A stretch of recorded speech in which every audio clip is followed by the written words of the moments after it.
Hi there, Magic Jin here. While recording for this video, some of the footage might seem a little choppy. That is because my CPU fan wasn't mounted correctly to my CPU, so it was at 80 degrees Celsius for most of the time, making it very hard for OBS to record.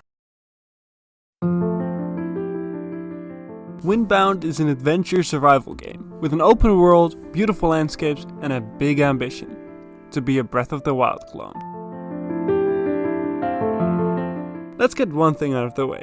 This game loves wasting your time. Want to craft a rope or pick up a rock? 3 seconds. Want to cook up some meat on a fire? 3 minutes and 15 seconds. Can you swim to that island over there? Go find out. And then die after 1 minute of swimming. It takes 2 hits to gather sticks or bamboo. Why? Just because. The mobility in this game can feel a little clunky at times, especially because the camera movement is a bit choppy. The combat is also a bit unpredictable, with your attacks often locking on a certain point even though your camera is facing somewhere else, or it not snapping to the right enemy when you enter focus mode. Speaking about combat, if I had to describe it with a word other than clunky, it would be inconsistent. Slings do basically no damage, but they kill boars instantly.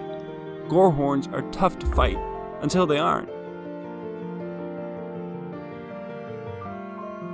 The main idea of the game centers around having to find 3 towers on the map, activating them and then progressing to the next map.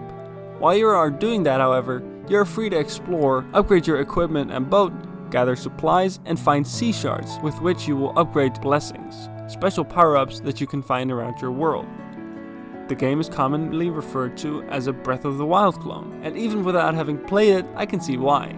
With similar aesthetics and art style, and even some weapon systems are the same. Your weapons will break over time, for one thing, but I don't think the developers really understood why this is the case in Zelda.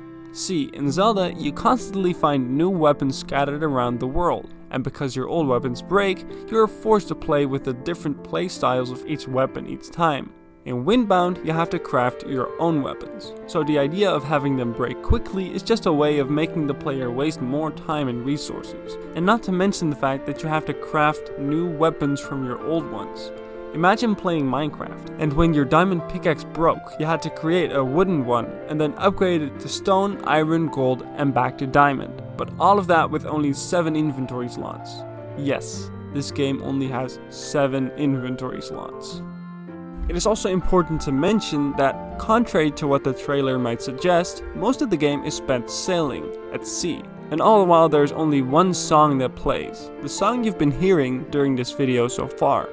To be fair, it is a pretty good song, just like the rest of the soundtrack. It's a shame you hardly ever hear the rest of it. The only situations you ever visit islands are when you need supplies to climb a tower to progress, or just because you feel like it.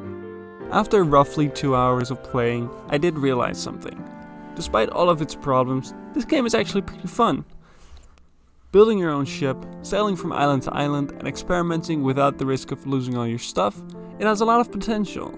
Although I would say that the chance of any of the problems I highlighted ever being fixed is pretty low, I will certainly return to this game regardless, because in the end, all these challenges put in our way, the limited inventory space, the tough enemies, and everything else are there to be overcome. Not every game has to be easy, and the games I love the most are the games that are so hard that mastering the mechanics and getting good is what brings me joy.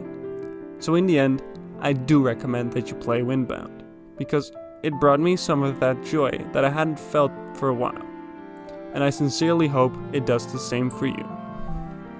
6 out of 10. Happy Valentine's, folks.